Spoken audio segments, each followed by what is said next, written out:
everybody, welcome back to the Resistance broadcast. I'm John. How's it going? How's everybody doing on this sort of maybe holiday for some of you, 4th of July weekend? If you are back at work, I apologize. I'm not. But hopefully this episode kicks your Monday blues away. And if you are on holiday and you're sitting by a pool and you're having a beverage, throw on some TRB. You already are if you're listening to this. So we're happy to join you on this July 5th. Hopefully everyone had a great holiday weekend. Everyone was safe, played safe. James and Lacey with me as always. A little different than last year where everyone was really hunkered down. Did you guys do anything for this 4th of July holiday weekend? Same thing I always do, John. Try to take over the world. No, I'm just kidding. No one can ever say that sentence anymore without pinking the brain coming. It was the pattern, yeah. No, it's just, we went out to my in-laws' lake house or whatever, and just had some fun with the family or whatever. And, it was fun. It was a good time. Nice. How about you, LG? I had a pretty boring 4th of July. I'm prepping my house for a lot of work to be done soon, so just doing that. Why is James doing the eyebrow thing? What? I thought maybe it was baby related. Oh, no. We're getting central air put in, and I'm getting my bathroom redone. So that is, those are two big times right there. Mm-hmm. Two big times. Very cool. Mm-hmm. I wish it came before the past week, which was miserable. And it will actually make your life better with the baby, because at least my baby hates being hot, so the central air will take care of that problem. I hate being hot as well, so there's that. Yeah. I love being hot. Do you? Oh, God. No, you're being so weird today. Honestly, what is going on with you? Matt likes to get into the car when it's really hot out, and he'll sit in it with the windows up. Like if it's been in a parking lot at a store.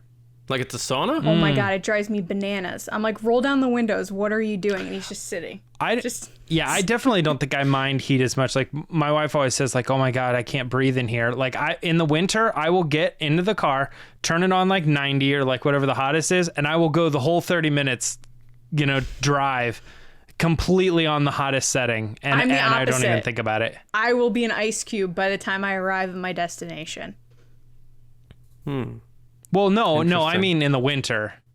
He's saying in the winter, the heat, he turns all the way up. I'll turn all the heat all the way up, which is what in the people summer, want. she turns her AC all the way up. Yes. And there's your balance of the force. On hot days, when you're in the winter, when it's really sunny and the car gets hot, I'll turn the AC on.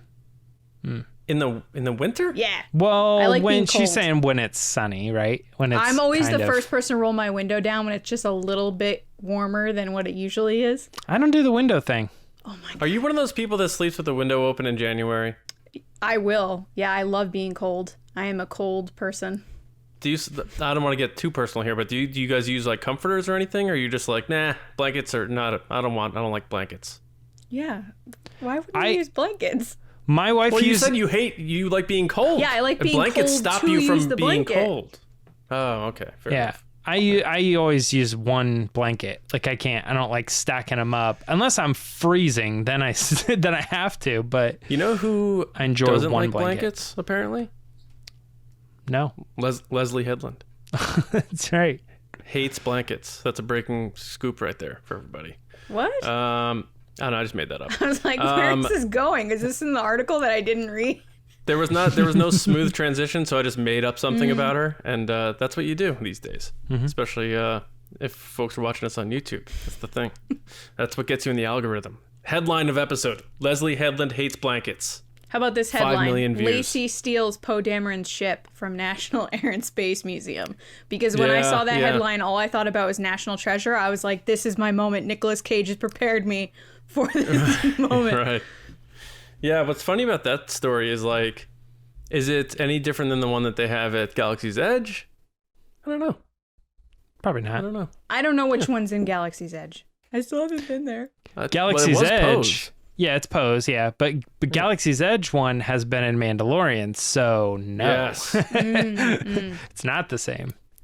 All right. Well, we have some stories to get into here regarding the, I guess, future of Disney Plus and films. So James, why don't you shepherd us through so we can give our juicy hot takes. It's the Resistance. These takes are all the way up to 90, right? I prefer frigid takes, cold takes. Frigid the cold coldest takes. takes you can give. Like James Baney saying he wants the Mandalorian to be over. That was a hot take. Was that a apparently. hot take? Oh, that was a hot take. Okay. Yeah, I thought so. Because everybody reacted very strangely to it. Well, we got Leslye Headland back again. Now, I think she is becoming kind of a fan favorite in the sense that like we're all getting very excited about her show and the way she speaks about how she's going about making it.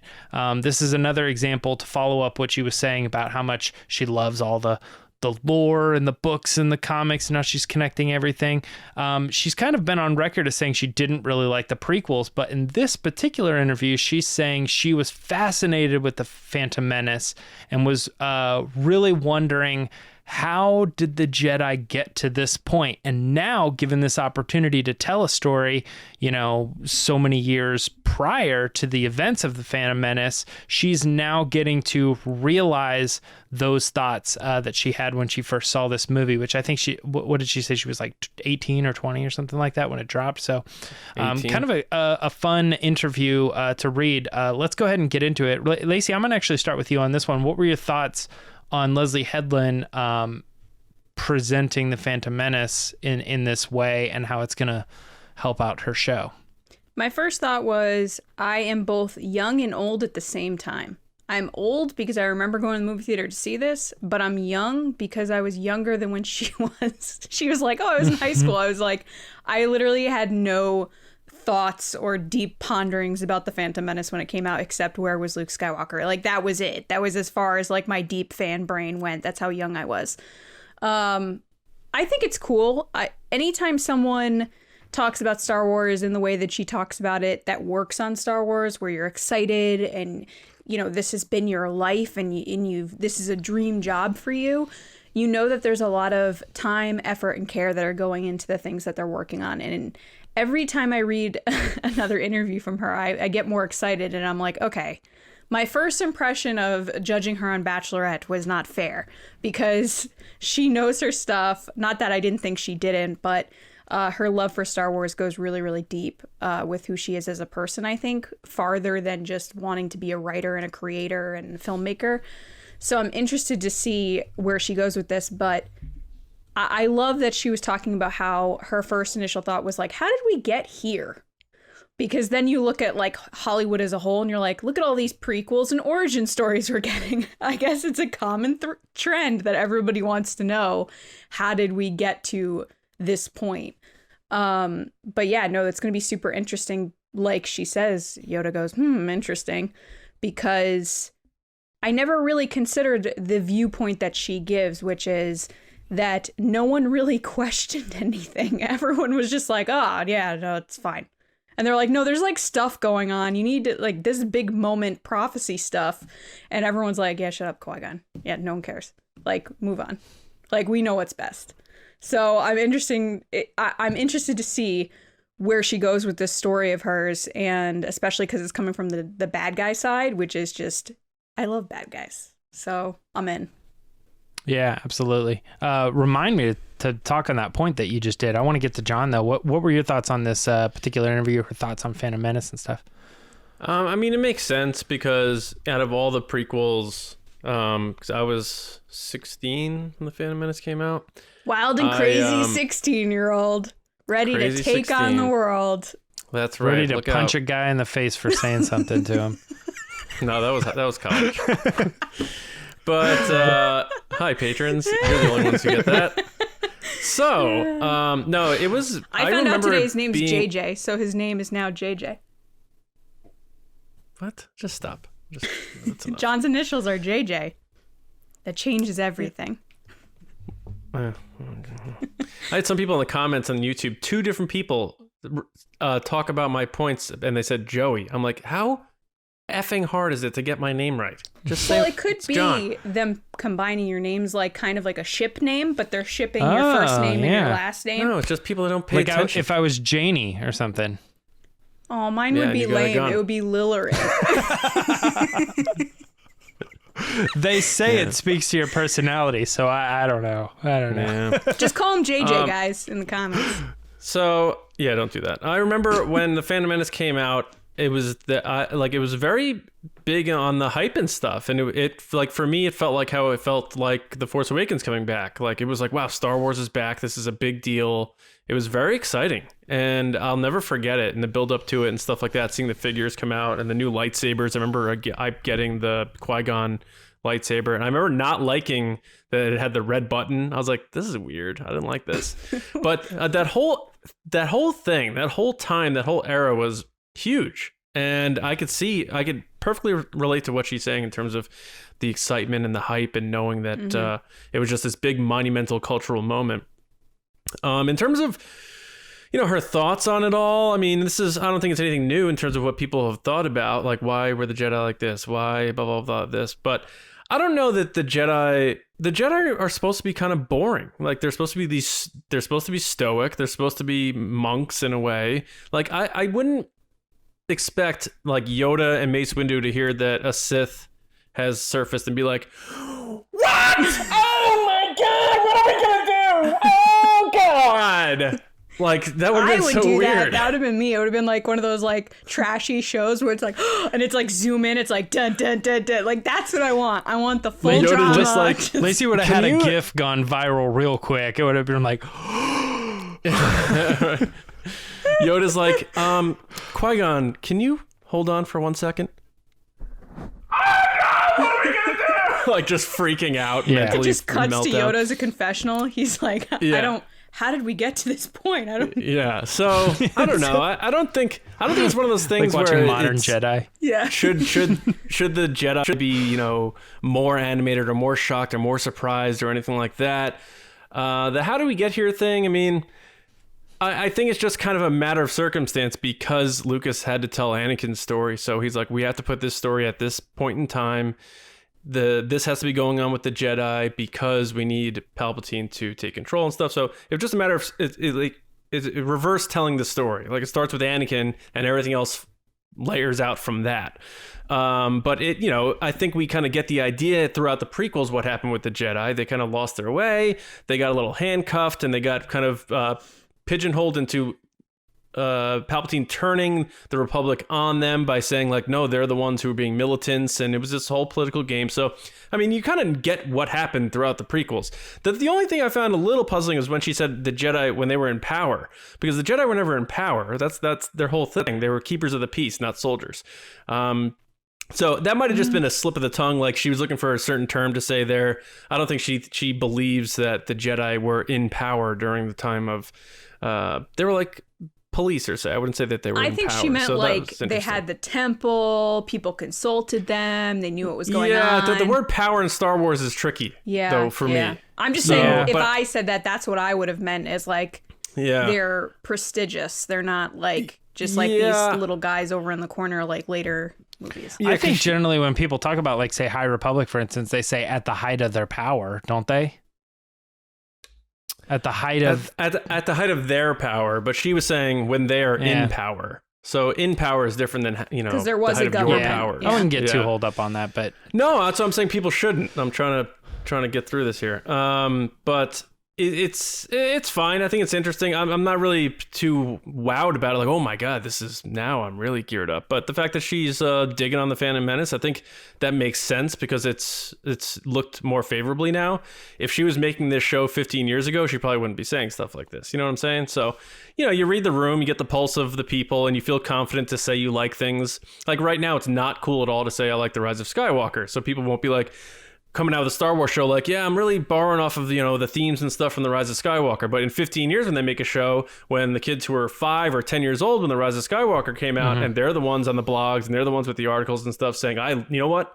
I love The Rise of Skywalker. And it has the same redemption that the prequels got. Then you'll start seeing people say, like, yeah, we're going to kind of go to that, the Force connecting, the Force bonding, the Force fighting and stuff. And we're going to see the transfers of the powers. And that's going to get its own revolution. So now's the time for the prequels to get it. And you're seeing it front and center right here with this new show, The Acolyte, where she's saying the Phantom Menace is an influence of mine. If you read this headline 15 years ago, people would be like, that is insane. But now, why would Lucasfilm do that? They're taking their worst but now property or whatever. Now it's a different ball game. And I'll say it, Phantom Menace is my favorite prequel. It's my favorite too. It's always been my favorite. That's never changed. It's always been my favorite. Qui-Gon, baby. I love the Taco Bell stuff. It's the best. Yeah, the whole era, it was very cool. Did you say the Taco Bell stuff? Like all the promotion and Taco Bell. They had all the toys, all the miniature toys. Yeah, like that's what I remember as a kid. The Pepsi cans. Yeah, so I think that's the part that I didn't like when like they went to Taco Bell and I was like, this is too real world for me. I loved it. And like it became this thing that like, you know, I think that's when it initially started my collecting stuff as a Star Wars fan. It's like, oh, I had to get all the stuff, you know, I had to get the watches and I had to get the toys and the cups and everything like that. So that's what I remember so fondly, on top of like, I genuinely really love The Phantom Menace and I always have. And I like it and list it higher on my list of favorite movies that everybody does more than the others. And I know everyone likes Leo DiCaprio showing up to toy stores at midnight to get action figures. So it's a big deal. By the way, that was supposed to be a joke. Like Anakin and Qui-Gon go to Taco Bell in the movie, and it was a little too real world for me. Oh, I thought you meant like literally I in loved real world. And I was like, oh, okay.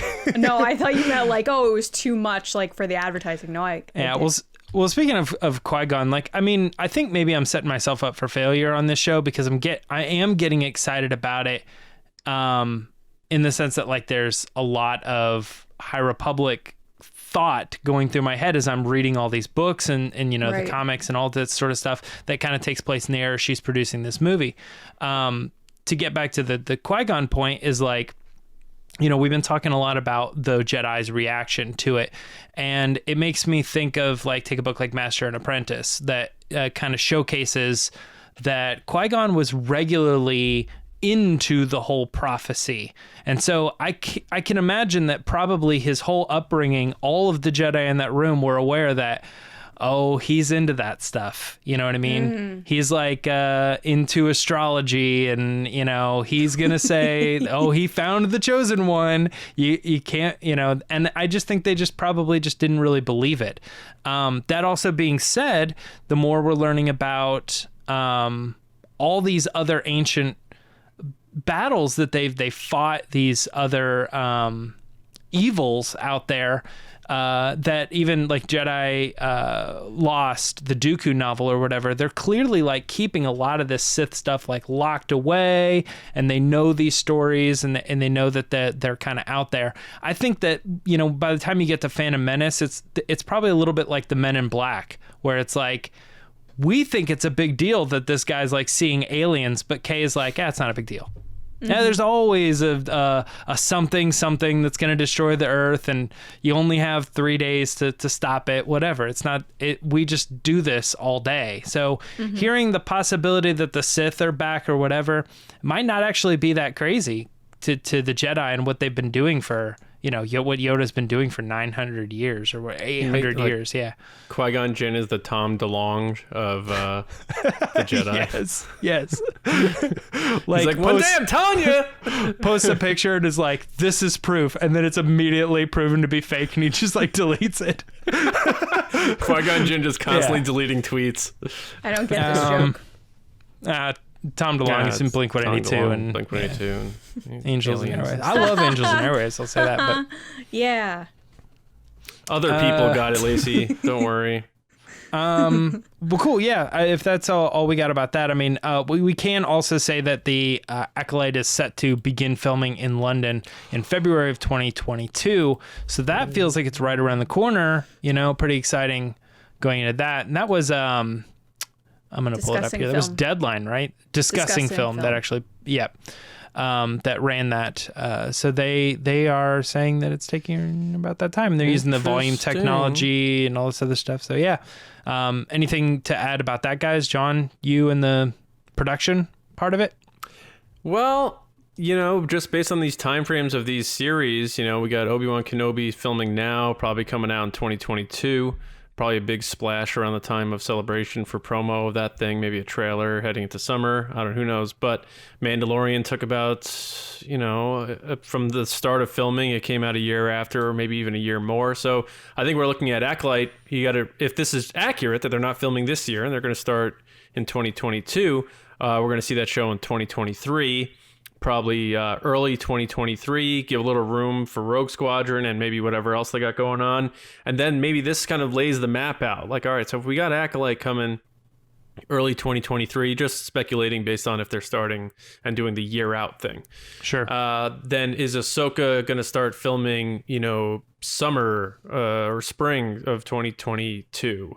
And is that going to be like come out? It's like second quarter or third quarter of 2023. Like, how are they leading up to their film? Are they going to do something where it's like, you know, they didn't worry about Rise of Skywalker going up against Mandalorian? That seemed to work out for everybody. So maybe they're comfortable putting a show out. Maybe Mando comes back around that time. So when you have this slate and that map behind Kathleen Kennedy, and it's all these shows that we're starting to put the pieces on the wall, and it's like, all right, well, if Acolyte's filming here, it's probably going to come out here.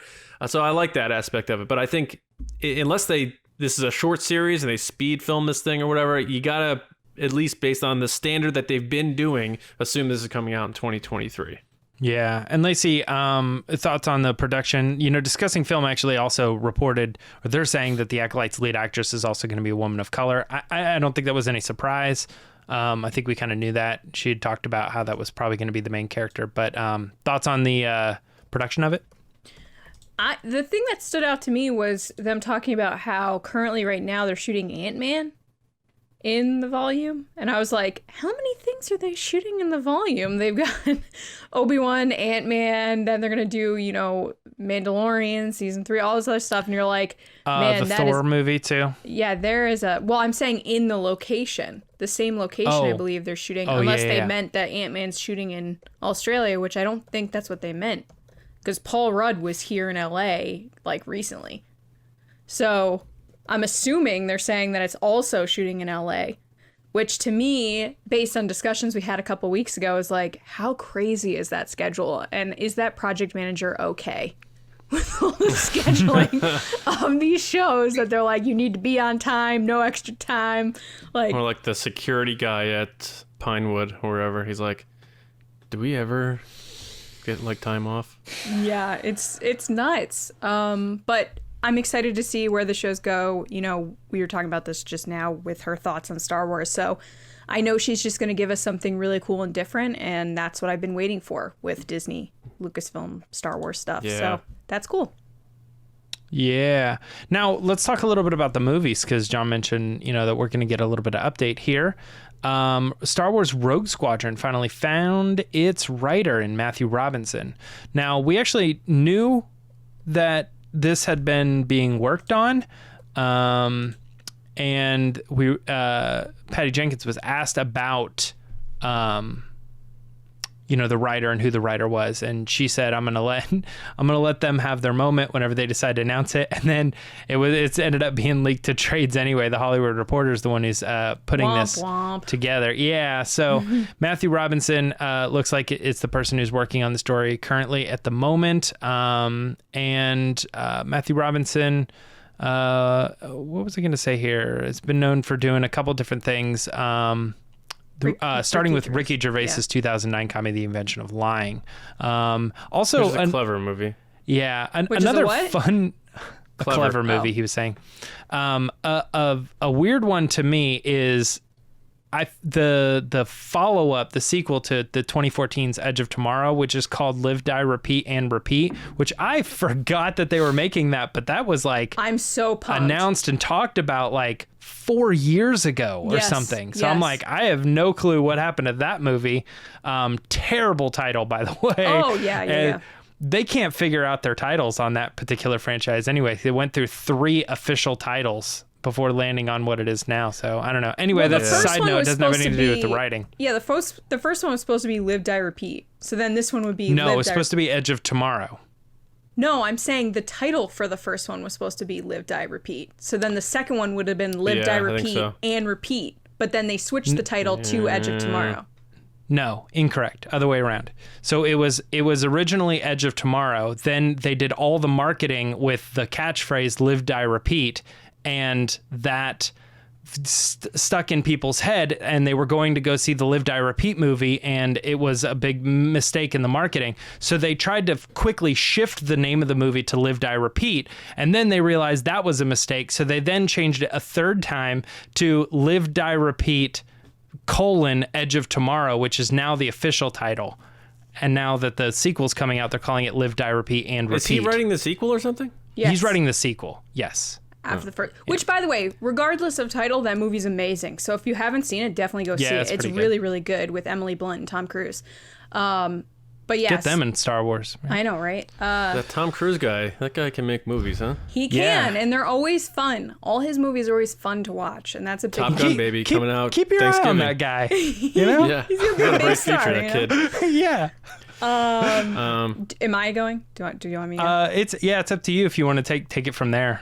I don't know anything about this guy except that I love Edge of Tomorrow, and if he's writing the second one, I'm on board. But I feel bad that he didn't get the announcement that Patty Jenkins clearly wanted for him. Womp womp. Hopefully he gets more of some type of an announcement or behind the scenes reel or something where he gets to highlight a little bit of what his creative process is. Because that to me is always super interesting to hear where writers come from while working on the movie. But yeah, that's cool. John, what were your thoughts? Yeah, I'm just looking at the stuff he's done. I think the only one I've seen is The Invention of Lying, which I thought he also directed, which I found to be a very unique movie, which is hard to come by, especially the last 20 years or so. So that's good. I thought there was very clever dialogue that was fueled by how that story is laid out, in terms of just like Ricky Gervais knowing that he could tell people anything and lying didn't exist, so they just believed it. Didn't it not do well though? That movie did. I don't know about I less and less do I care about box office. It had an $18 million budget and made $33 million, so it made money. It didn't make as much money as Solo: A Star Wars Story, but what are you gonna do? Yeah, but yes, a lot of his stuff has high critic and audience praise. Like even the Dora movie he wrote. Love and Monsters was a huge fan favorite. I don't know what its situation was in terms of, came out during COVID. That's why it didn't make any money. But it got a lot of praise from critics and fans. I haven't seen it yet, so I got to maybe check that one out because it looks like it has that fantastical element that you want to get in a Star Wars movie. And maybe that's the movie that's made them say, like, that's the guy I want. Yeah, yeah. Because it's, it's a monster adventure. Oh, it has and Jessica Star Wars. Henwick. Yeah, Star Wars, for all intents and purposes, is a monster adventure in a lot of ways. So that would be interesting. So that's actually the next movie I'm going to watch then, Love and Monsters. And maybe next week on the pod I can give my thoughts on whether I feel good or whatever about it. But I just hope it's not one of those situations where he does a movie, like if this Edge of Tomorrow sequel comes out before, and like James always says, like, right on schedule, he'll put out like an absolute bomb, and it'll be right before he's supposed to do his next Star Wars 100%. thing. Yeah, so I don't know. I mean, it's cool. Apparently, a lot of people out there in the social media sphere who are part of like the writing world have said like, "Oh, great choice, great pick. He's going to do a great job." So I think that's cool. Anyone, like, obviously, if it's not Larry Kasdan, I'm always like, all right, well, who else can we get? Because Larry's number one for me for Star Wars. But this guy's got a good track record, and he's pretty diverse in the type of movies he's written. And like I said, let me check out this Love and Monsters and come back with maybe a stronger take. But sounds good to me. Sounds good. That needs to be part of Lucasfilm's like contract. They need to be like, hey, we're getting you now. Your next project is the Star Wars project, because you can't do any more. Yeah, because it always seems like it's like, I'm going to do one thing and then I'll get started on Star Wars. And that one thing is always like rough. Like, yeah, controversial and all sorts of stuff. Book of Henry, the Citizen Kane of 2016. I swear to God. No, it's funny too. We were talking about the titles, and I don't mean to go too off on something, but manga that it was adapted from was actually called All You Need Is Kill, and it was really popular. And then when it got picked up by a movie, that was the working title, All You Need Is Kill, and they changed it to Edge of Tomorrow. And I remember the news about it was all like, is this a joke? No, it's serious. No, it changed like all of this 16 is like totally serious. So it went through like so many different title changes, and they can't seem to lock a title on this movie. They always come up with like the worst I think possible. part of it was Live, Die, copyright Repeat, too. Edge of Tomorrow. Yeah, I think it was a copyright thing too. Like they couldn't use a certain title in the beginning, so then they had to change it, and then it. Yeah, possibly. Yeah, I don't know, but yeah, we also wanted to talk about in the news this week that this is kind of a weird thing, but the Star Wars Old Republic expansion announcement leaked before they wanted to do it, and then they had to kind of reverse that and then publish it. I'm sure it probably came ahead of time, but this is another one of those things that I think is so interesting, that the fact that like there's a current Legends piece of media out there that they're still doing stuff with, you know what I mean? And now this is new, a new expansion pack that's coming to Star Wars: The Old Republic video game.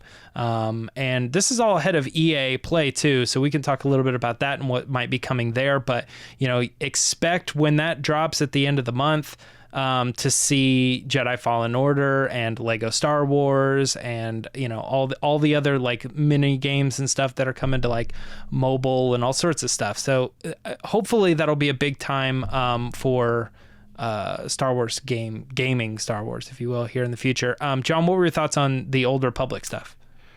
I'm going to pass the baton here to Gilleran over there, because she's way more into gaming, and I think she's even may have played the Old Republic game or something. I played it a while ago, but nothing crazy. Go ahead, go for it.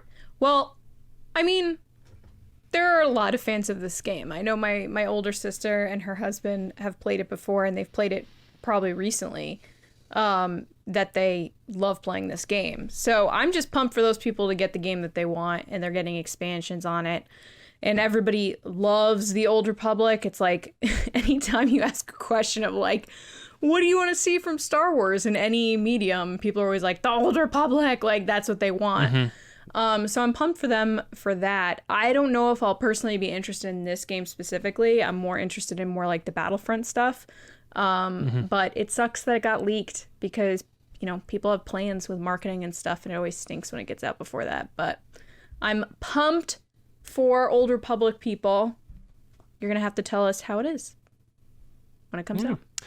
I mean, I don't have a lot of thoughts. Like I said, people certainly have been clamoring for Old Republic stuff. My only concern is that you're gonna expect the they botched it, or they ruined it, or I'm just it's nothing like the old one or something. And sometimes I don't know if the juice is worth the squeeze in bringing that Knights of the Old Republic thing back. Maybe if they did something in the era but made it different, cool. But if they start bringing back all those characters, that's a hot button issue for a lot of fans, because Star Wars fans are very protective of their decades old content, and I think you can take the Knights of the Old Republic crowd and elevate that by like 5. I think that they're very obsessive over their Knights of the Old Republic stuff. So I'm very curious how this is going to go when it comes out. I don't like being jaded or being a pessimist, but I am kind of a realist, and I think there's going to be a little bit of hot water when this thing comes out.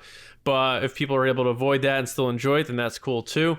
I'm not the hugest gamer. I've been dabbling a little bit in these new games that have come out, not too much because I don't have a ton of time, but I'm always interested to see how it's received and stuff, because I think sometimes when any type of Star Wars media comes out based on a particular era, if they notice some kind of obviously uprise in focus from media attention from fans or whatever, or in sales, it makes them think, well, what else can we do in this era? And that could lead into other things, like shows and animated shows and movies. So it'll be something to keep your ear to the ground on in terms of how this thing does and how it's received and all that. But here's my question real quick. And this might be a stupid question. This is an expansion. Does that mean, is it attached to an existing game, or is this a new game that's coming? Oh, okay. It's an attached expansion. To It's called The Legacy of the Sith. So it comes with different levels. But it's an expansion to what? To the main game. To Star Wars: The Old Republic. It's like when they add That's new the game. maps to Battlefront. It's the same thing. When did that game come out? Is that an old game? Old Republic? Yeah. 2007. I thought it came out 11, in you think? 2011. In the You article, might be it says more right than 2011. I am, but I was thinking it was something closer, Released like December pre-2010. December 20th, 2011. Because So- I played so at la- New York Comic Con okay. in 2010. So last question then: Are they reanimating the original for modern consoles so that you can play everything together, or is it just like, yeah, you're gonna play your expansion, but you're gonna play it on this system, and if you want to play the old game, you still gotta dig out your PS2. You know, I mean, I don't think it's coming to consoles. I PS3. could be wrong, but I would imagine it's just PC. PC only. And people are already. okay.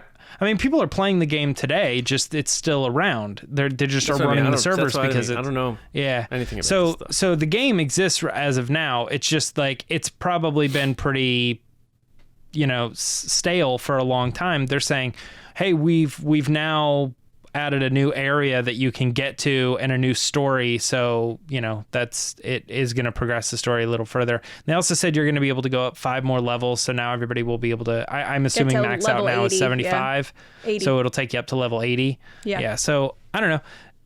It's just kind of one of those things where it's like, brush it off if you haven't got into it. We recognize this is a very popular game, and that was probably why they never wiped it from the canon thing. They said everything we make from this point on is going to be canon.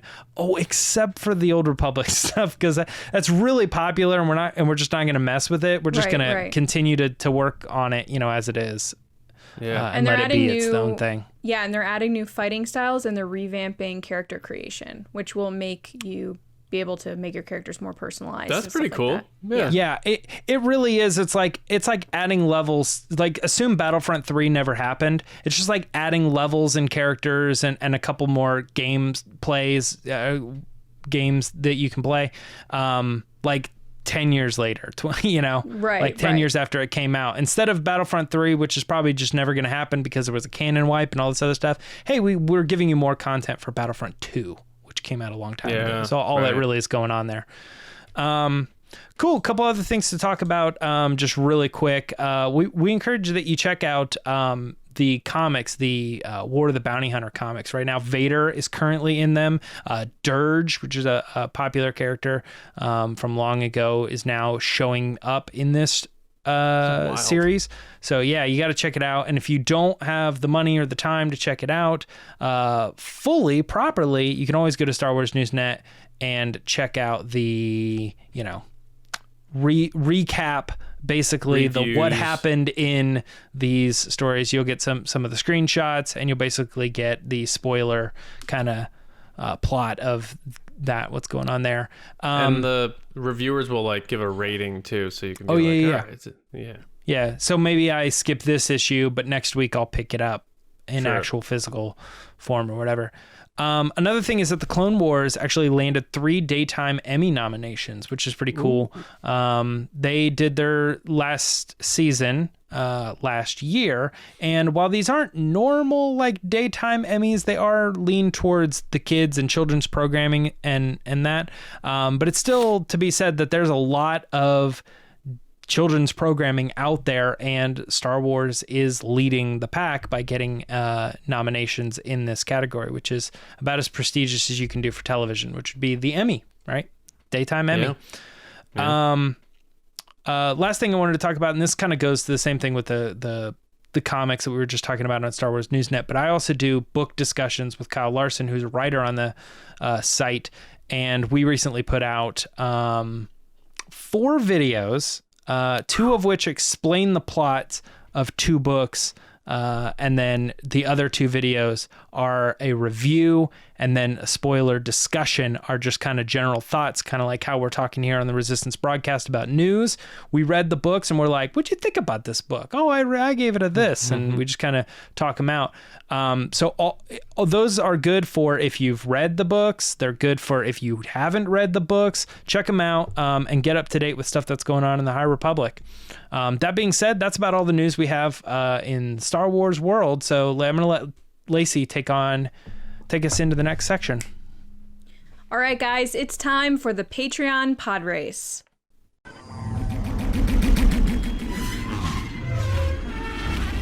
So there are lots of ways you can support us. You can like this video, comment, subscribe on YouTube, follow us on Twitter at RBATSWNN, or on Instagram at The Resistance Broadcast. But if you want more from us, including extra content every week, mini episodes, polls, Discord access, etc., you can head to patreon.com/resistance broadcast. Starting at $2 a month, you support the show and what we're doing and what plans we have and what we're eventually going to do, and you're just supporting us loving Star Wars and doing what we love to do, which is talk about it. So that being said, we want to give people a chance to be on the show, including our generals and spice runners. So this is the Patreon pod race. First, I want to say thank you to our Patreon generals and spice runners. So our generals are CARMELO, Andrew Staley, Jeremy Myers, John Reese, Jetta Rosewater, Paul Olson, Jake Houchins, Oliver Lewis, Frank Grande, Hass Islam, Joe Ritchie, Darth Hurricane, Timothy Hill, John Chorlton, Nick Kratz, Christian Morales, and Val Trichkoff. Thank you guys so much. We appreciate it. We also have our Spice Runners. Oh my God, I need to take a breath. Spice Runners, we have David Probus, Neil Shaw, Double C Chris, Kendall Gelnar, Ryan Wara, Dave Hornack, and Micah Harrison. Thank you guys so much. Thank you. This week, we have Jake stepping up to do the pod race, which is really exciting. Hooch! So General Jake was asked, if you were a Sith, would you rather be the Master or the Apprentice, and why? Jake, take it away. Hey TRB, General Jake here. I gotta say, I feel like this is a pretty easy question. All you gotta do is look at the scoreboard. You got all the apprentices, you got Maul, you got Dooku, you got Grievous, you got Darth Vader. All of them ended up dying. They were all doing all the dirty work for one guy, the Master. That's Palpatine, baby. So, my choice, I'd have to be the Master, not the Apprentice. Now, since I've talked to you for about 30 seconds, I'm gonna assume my apprentices died, so I'm gonna have to go find another one. General Jake, out. Awesome job, Jake. Awesome to have you back on the show. John, what'd you think?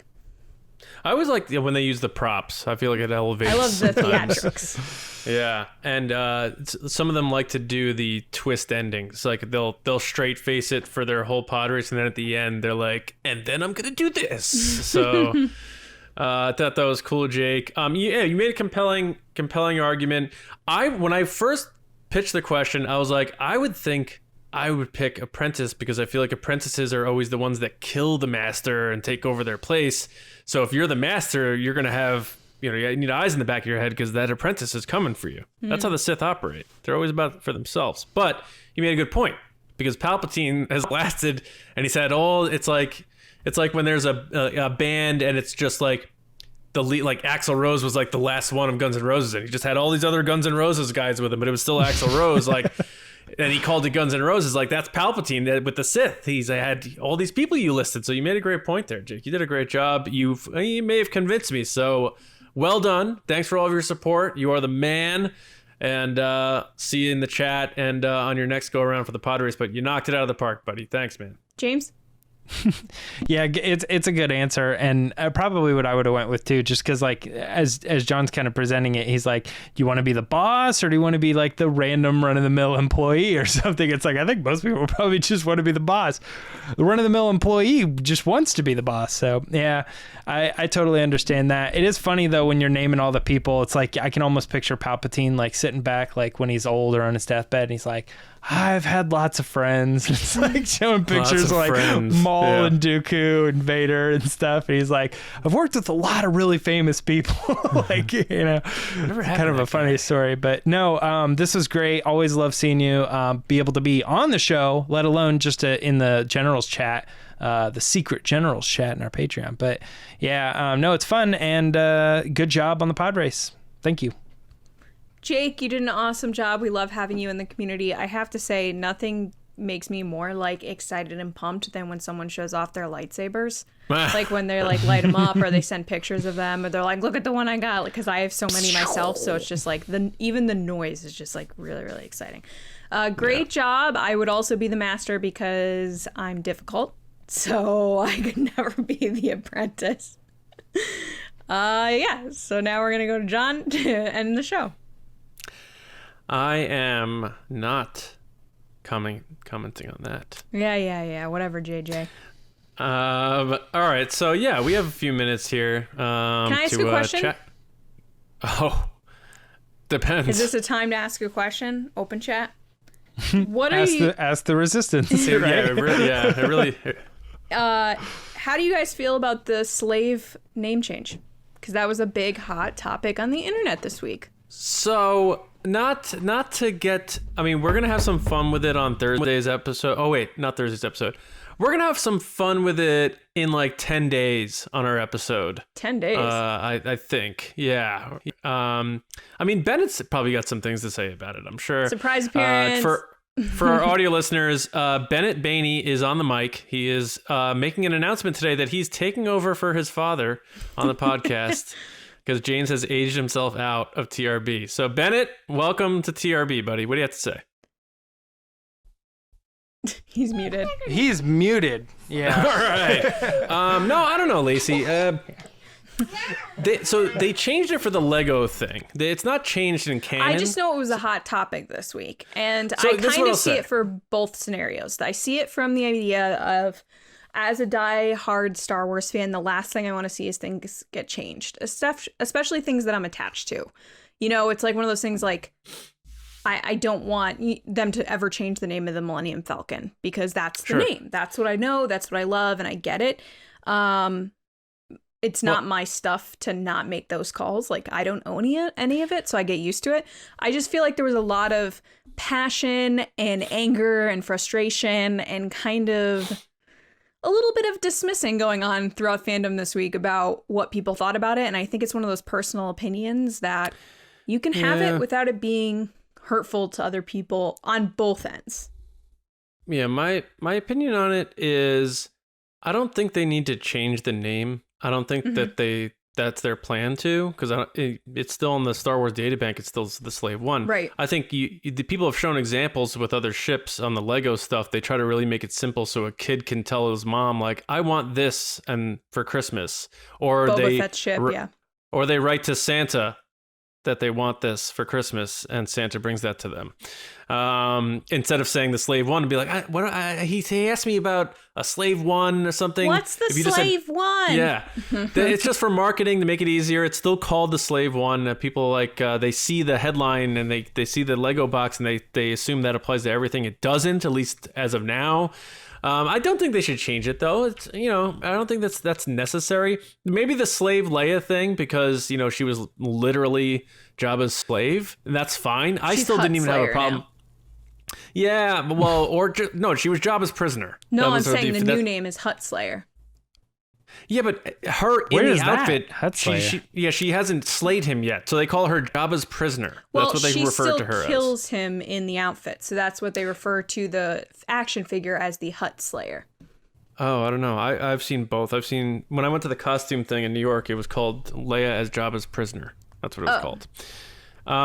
So I guess my point is that I get, and that's cool because she was literally his slave. But they say the Anakin and his mom were slaves in the Phantom Menace. So you're gonna go back and change that? Like, you can't just start doing that. And I get that slavery was a horrible thing, but I think people are smart enough to separate Star Wars from our real life and our awful history on Earth.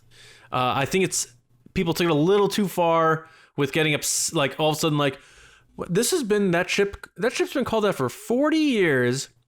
I've never thought about it. I've never been upset about it, but someone said something and now I'm mad. And now it's just like, I think people get too far with it. People need to go outside and go for a walk and get some fresh air. It's not that big of a deal. If they do change it, then whatever. I don't care. All I'm saying is, I think there's bigger things we can be talking about than Boba Fett's ship. But that's just my thoughts. I was just curious because I know that it was kind of blowing up last week on Twitter everywhere, and everybody had an opinion. So. Oh yeah, everyone's got their opinions. I mean, I think you guys definitely nailed out, what I think was really the case. I think it was just the Lego guy, and he was implying things about the Disney Corporation. Like, I think it's their intent to move away from this name and stuff. When the only real thing that was said to him was, use this name instead, for this particular product or whatever. And he made all these statements about what he thought Disney was intending to do, or jumping to conclusions on it or whatever.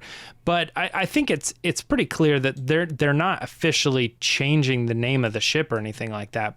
But like, as you guys were saying, it's like, if there's any opportunity to like maybe sidestep it or maybe put some PR on it, like, oh, you know, like what we were saying, like, we just kind of want the kids to be able to identify it, or, you know what I mean? Like they, you know, like when you're watching The Mandalorian, you're like, I want that ship. And then everybody's like, well, that's Boba Fett's ship. But like, to know the specifics of it, exactly. Like, you go into the store, you're like, oh, it says Boba Fett's ship. That's the one, you know?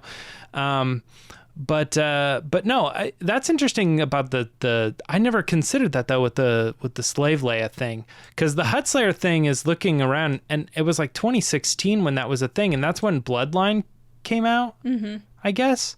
And I remember they called her, when you said that, I was like, I remember they called her that in the book, but like, I never took it as like a replacement for merchandise or how to refer to that character. I know they stopped like making that action figure of her in that outfit. I'm pretty sure they haven't really made it recently.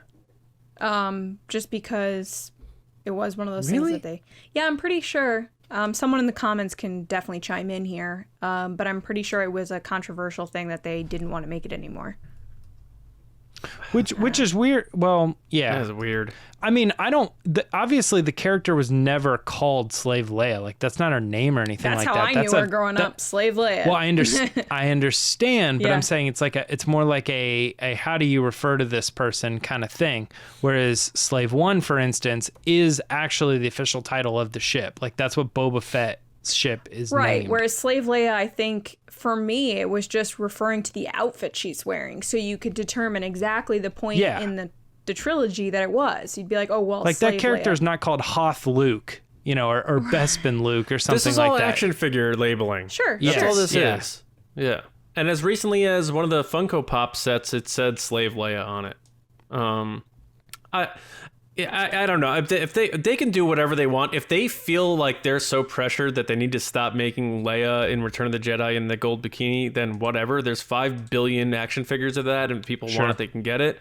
I mean, kids grew up with that on their poster on their wall because they loved Carrie Fisher. That's just how that was back then. Yeah, it's just, I think it's this just reactionary thing to loud voices, and a lot of people are like, I feel like I should be mad about this, when they're honestly, if they were hooked up to a lie detector test, they probably really aren't. And I think it's just sometimes people need to go outside, get some fresh air, and relax. And maybe there are some people that are upset about it, and it's fine. But you can't change everything if one person's upset about something. And I know that's a boring narrative that people say, oh, well, then you're insensitive. It's just true. Like, have a real conversation with real people outside of the internet. People don't care about this. Like, it's just, we get so crazy online with all this stuff, and it bleeds into where Disney and Lucasfilm think like, that's how all the fans think, we gotta make a change. And meanwhile, people are like, I have never heard of this argument before, or that's a thing people argue about. Seriously, I have bills to pay, what are we talking about? So it's just, it just gets so crazy. And I don't know, like, and what's gonna happen if a kid gets an action figure that says Leia as Jabba's slave? What are we assuming that's going to do to that child? Is that going to make that child think slavery is good? I mean, the kid's smart enough to understand that Jabba's the bad guy. To me, and Leia's the good guy. It was always Jabba's the bad guy, and that's why he makes her wear that terrible outfit. He's a horrible gangster, a horrible person. That's what horrible people do. Yeah. Like, I mean, it's like Emperor Palpatine action figure that shoots lightning. Our kid's going to be like, yeah, I'm going to go shoot lightning now. Like, we all gotta everyone's gotta go outside. That's what we all gotta do. We gotta go outside. I know when I was growing up, the whole Slave Leia thing, first of all, I thought she looked beautiful in that bikini. I was like, she did beautiful. Second of all, I recognized that she clearly was in a terrible situation with a terrible slug person that is disgusting, that then embarrassed her by making her wear this. Like, that was the whole point. So I know Carrie Fisher had spoken out about this whole outfit and everything and how she didn't really like it. But at the same time, you see clips of her, like I shared on Twitter the other week, where she says, look, but he's straightforward. He's a terrible person. And that's what I like about him is he's just gross and terrible and like doesn't care what people think. And that is Jabba. And that's one of the things that makes me love Jabba so much is that he's so straightforward. It's just like a terrible, good bad guy. Yeah. terrible creature. And I remember I still feel now, but when I was little, I always thought like, oh man, I wish we got more Jabba because I feel like I just didn't get enough Jabba. So hopefully someday. And if Carrie Fisher says it, it's good enough for me. You know what I'm saying? And I mean, who better than the person who actually had to do like be in the costume and all that stuff and do all that? But if they change, and again, if they change it, I'm not gonna be like, I can't believe it. I can't believe they changed it. I'm not buying these figures anyway. I don't care. But I'm just saying, like, put your focus elsewhere. Like, make good movies, make good shows. Like, let's worry less about what we're calling our action figures. Like, who cares? Good God. Anyway. Well, that was fun. Yeah, your question lit John up, I think, a little bit. I was just curious because I'm in the position craziness of out there, man. I know, but I'm often in the position of I get why people get upset and protective of things because I'm that way myself growing up with all these things like Luke Skywalker and stuff. So I understand it. That never excuses being rude or mean or condescending or terrible to anybody online from both angles. I think you need to look at it from both sides and say, okay, this person's freaking out about a name, like chill out. But then there's also the people on the other side that are telling the people to chill out that don't understand how much this one thing might mean to that person. So I'm just telling everybody to maybe take a breath and just calm down and like recognize that everybody's going through different things in their lives. We're all Star Wars fans. I always think if it's not a big deal, then why can't we change it? You know, they're kind of one of those things. Sure. Yeah. Like if you're arguing that it's not a big deal and I shouldn't be so upset about it or something like that, if it's not a big deal, then you should be okay with the change happening because it's not a big deal, right? But it's kind of a big deal to me. We just all love Star Wars, and I think every time I see an instance like that no matter what the situation is within reason, I think there needs to be an understanding of where people are coming from the side of I don't want to change things. And it's not necessarily a bad thing if someone's attached to something that means something to them. Now, I'm not talking about like terrible things that need to change. Like I'm talking about like, hey, I really like this character. I don't want it removed from this show. Yeah. Like that kind of stuff. Yeah. And full disclosure, sometimes the people who soapbox and like go at the idiots who are complaining about this stuff are hold on, not always idiots, sometimes they're just passionate. No, I'm saying the ones who go crazy. Okay. Yes. The ones who go crazy, and then you have the soapboxers who are like put them in their place and they think they're speaking for the whole community and stuff. Like those people are even more annoying and it almost makes you want to side with the idiots. So it just gets so crazy. But anyway, like we said, everyone just relax. It's gonna be all good. Boba Fett doesn't care. Harrison Ford doesn't care. That's for sure. All right. That takes us to the end of the show. We want to thank everybody for listening and watching, being a part of TRB. Like Lacey said, if you want to be subscribed to the YouTube channel, good stuff. Like, leave a comment, share it. Also, we are on every podcast feed too. So wherever you like your podcast, Spotify, Apple Podcasts, Podbean, we're there. SoundCloud. Hit us up there. We're noticing an uptick on our audio audience, which is most of our audience, actually. So thank you all very much for that. Make sure you go to Star Wars Newsnet, like James said, not just for your reviews, but also all of your Star Wars news every day. We have a lot going on there. Also some cool editorials. And as things ramp up, we're going to have more stuff going on the site as well. You can find me on Twitter at Johnny Hoey, writing and editing at StarWarsNewsNet.com, and my movie podcast, Just Like the Movies, comes out usually every 2 weeks. We just did an episode on Goodfellas this past week. Hope you get to check it out and enjoy it. James, how about you? Twitter and Instagram at Meyer Trunks. The book discussions videos I talked about earlier, and Fridays are Bad Batch episodes. So if you want to check those out, come in and say hi. Right on. Lacey. So I didn't get to do the outpost this week, but I will do it soon. Don't worry. Nice. I had other stuff coming, so I wanted to wait until those things arrived. But you can find me on Twitter and Instagram at Lacey Gilleran, and maybe someday dressing up as Slave Leia, because it's been a dream of mine, and now I'm going to do it, I think, eventually. Rock and roll. All right. And now I'm going to do it eventually. Yeah. Eventually. So we hope everyone enjoys the rest of your July 5th, whether you're off or at work. We hope you had a good time with us here, and we'll see you next time right here on the Resistance Broadcast. We'll see you around, kids.